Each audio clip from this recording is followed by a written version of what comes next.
नमस्कार, आप ABJ news देखने की शुरुआत कर चुके हैं। मेरा नाम है राजा जी।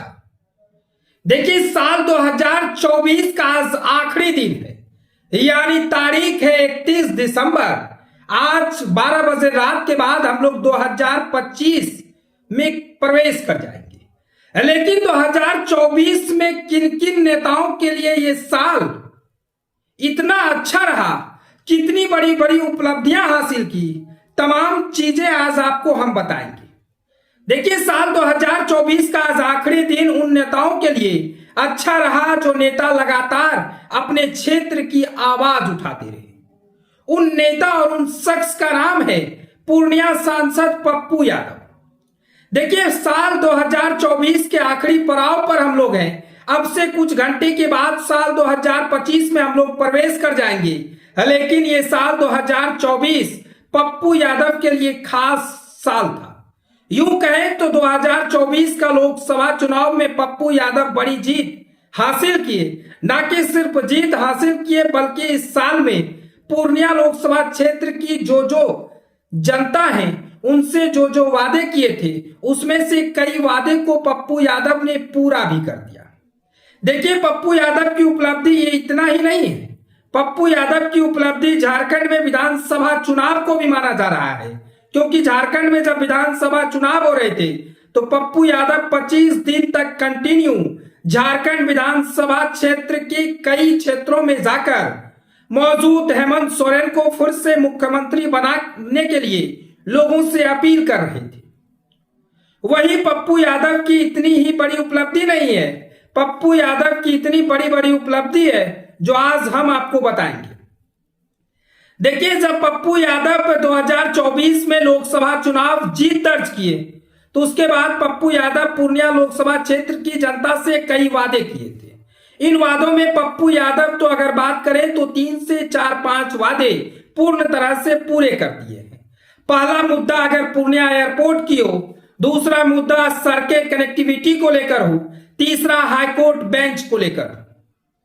यानी पप्पू यादव लगातार इन तमाम चीजों को लेकर लगातार आवाज उठाते रहे। न कि सिर्फ उन विभाग के मंत्रियों से मुलाकात किए, बल्कि सदन तक में खूब जमकर चिल्लाने लगे और उन्होंने कहा कि ये इतनी चीजें नहीं, बल्कि पूर्णिया लोकसभा क्षेत्र की जनता को जो चीजें की आवश्यकता होगी उन तमाम चीज हम लेकर रहेंगे। पप्पू यादव की उपलब्धि यही नहीं है। पप्पू यादव ने कहा था कि जब हम चुनाव जीतेंगे तो पूर्णिया में मेडिकल हब के नाम से मशहूर लाइन बाजार में डॉक्टरों की फीस से लेकर तमाम तरह की जांच प्रक्रिया में भी हम कटौती करेंगे।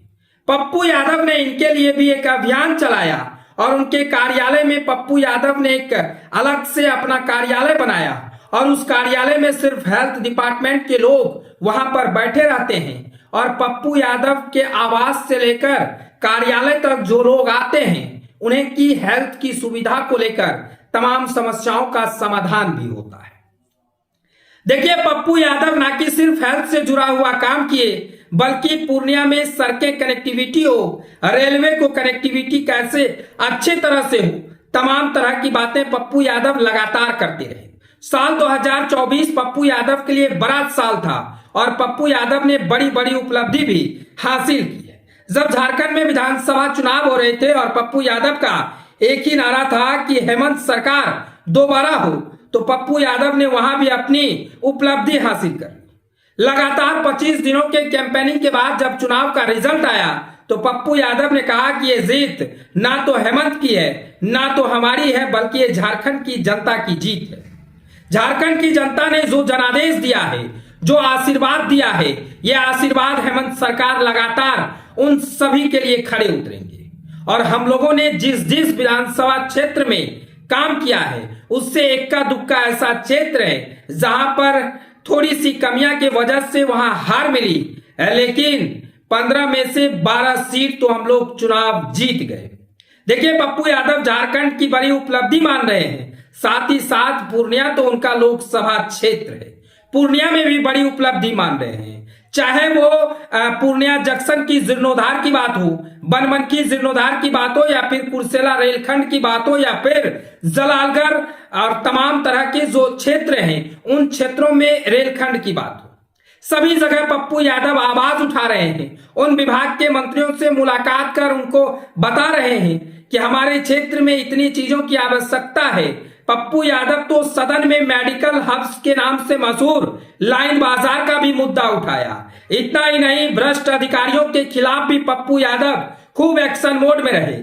जब भी पप्पू यादव अपने लोकसभा क्षेत्र आते हैं तो कई ऐसे सरकारी कार्यालयों पर छापा मारते हैं जहां पर उन्हें कई अनियमितता भी मिलती है। आपको याद होगा कि रुपोली के प्रखंड कार्यालय में पप्पू यादव अचानक धावा बोलते हैं, फिर वहां से पप्पू यादव ने एक कर्मचारी को शराब के नशे में पुलिस के हवाले भी करवाते हैं। और इतना ही नहीं, वहां मौजूद लोगों की समस्या को सुनकर तुरंत निदान भी होता है। पप्पू यादव का एक ही संकल्प हो, अपना पूर्णिया कैसे स्वच्छ और समृद्ध बने और पूर्णिया की हर जनता उनके लिए और उनकी समस्याओं का समाधान कैसे हो, उसके लिए पप्पू यादव 24x7 यानी कहे तो 24 घंटे अपने कार्यालय को खोल रखा है।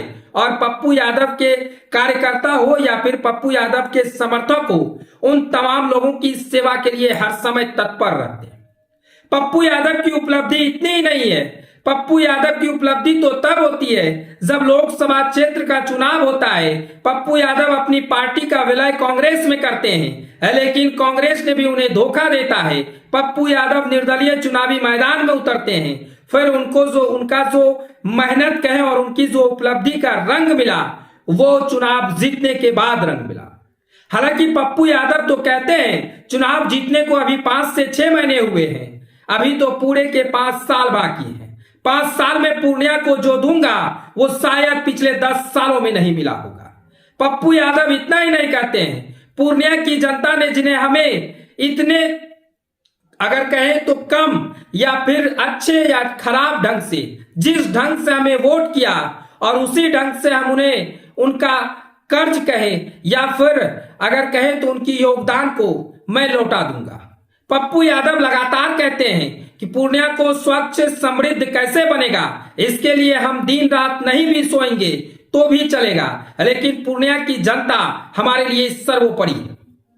2024 का साल पप्पू यादव की महत्व और पप्पू यादव की बड़ी उपलब्धि अगर कहें तो ये कम है, इससे बड़ी बड़ी उपलब्धि है। लेकिन हमने आपको जानकारी दिया कि 2024 में तमाम नेताओं में बिहार के उन सभी नेताओं की गिनती कर लीजिए, उनमें से अगर कोई एक नेता होगा तो वो पप्पू यादव होंगे जो पूर्णिया के सांसद हैं। इनको एक उपलब्धि नहीं मिली बल्कि कई ऐसे बड़े बड़े उपलब्धि हासिल किए। इसलिए हमने कहा कि पप्पू यादव का साल 2024 बहुत ही खास गया।